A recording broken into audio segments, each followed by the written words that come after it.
There's a verse in Philippians that has puzzled serious students of Scripture for centuries. It puzzled me too, until I sat with it long enough to see what it was actually saying.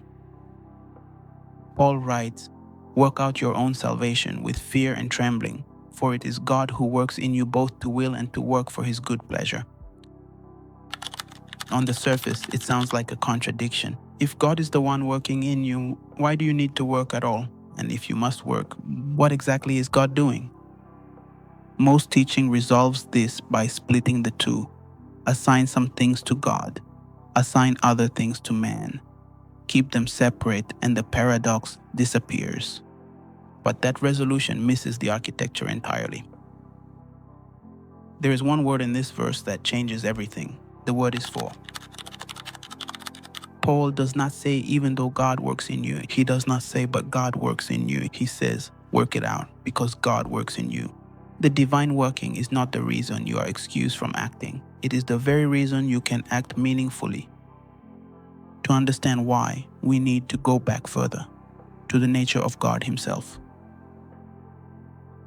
Across spiritual traditions, thinkers and mystics have arrived at the same conclusion about God, that he is what theologians call the self-originating one. Aseity refers to the property by which God exists entirely of and from himself. He has no origin outside himself. He is the uncaused cause, the only being who exists necessarily and eternally, drawing life from no external source whatsoever. This is what God was declaring to Moses at the burning bush. When Moses asked for his name, God did not give a title, he gave a nature. He is not becoming, he is not growing, he is not evolving towards something better. He simply is, always. And Jesus confirmed this in John 5:26. The Father has life in himself.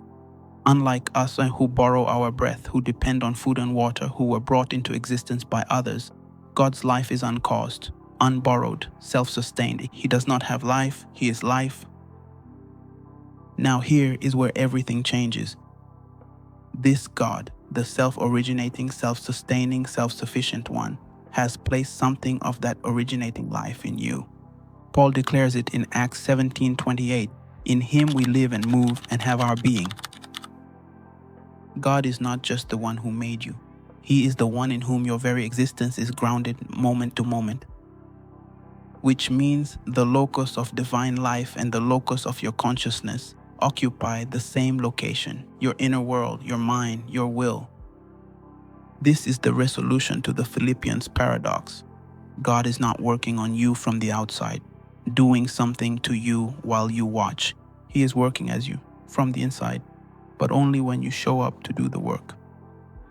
The divine working and the human working are not two separate acts happening in sequence. They are one act, experienced from two different vantage points. When you renew your mind, you are not doing something alongside God. You are the site where God's working becomes conscious and directed. This is why mind renewal cannot be delegated. The mind left to itself does something very predictable. It follows the path of least resistance. It defaults to established patterns, operates by memory and association, interprets every new situation through the framework of old experiences. And over time, that momentum becomes identity. The same inner world generating the same outer circumstances over and over, with only the surface details changing. Unless this pattern is interrupted, it continues, and we call it fate. Paul understood this with remarkable precision. Romans 12:2. Be transformed by the renewing of your mind. The Greek word translated as transformed here is metamorpho, the same word used to describe Jesus' transfiguration. And it is caused by the renewing of the mind, not the other way around. You do not transform and then renew. You renew and transformation follows.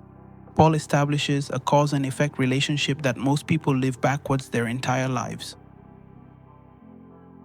No one can renew your mind for you. Not a pastor, not a coach, not a mentor, not even God, acting upon you from outside.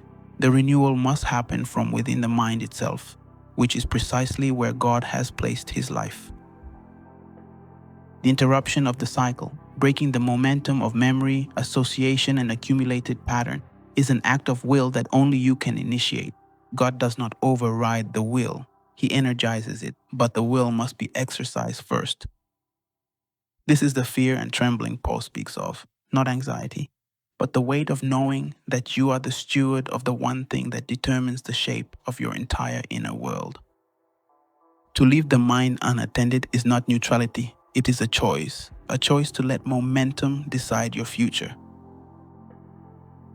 Mind renewal is the interruption. It is the moment you refuse to let the default run. Here is the insight that holds all of this together. The most spiritual thing you can do is take full responsibility for your mind, precisely because that is where God has chosen to work. To say God will do it while leaving the mind unattended is not faith. It is abdication dressed in spiritual language.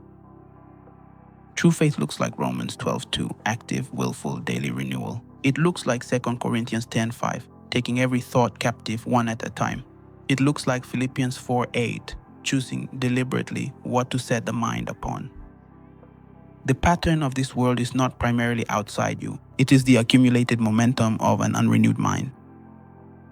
Transformation begins the moment you interrupt that momentum and keep interrupting it until the new pattern becomes the one that runs by default. That is mind renewal, and that is your work. And it is simultaneously God working in you. This is part 1.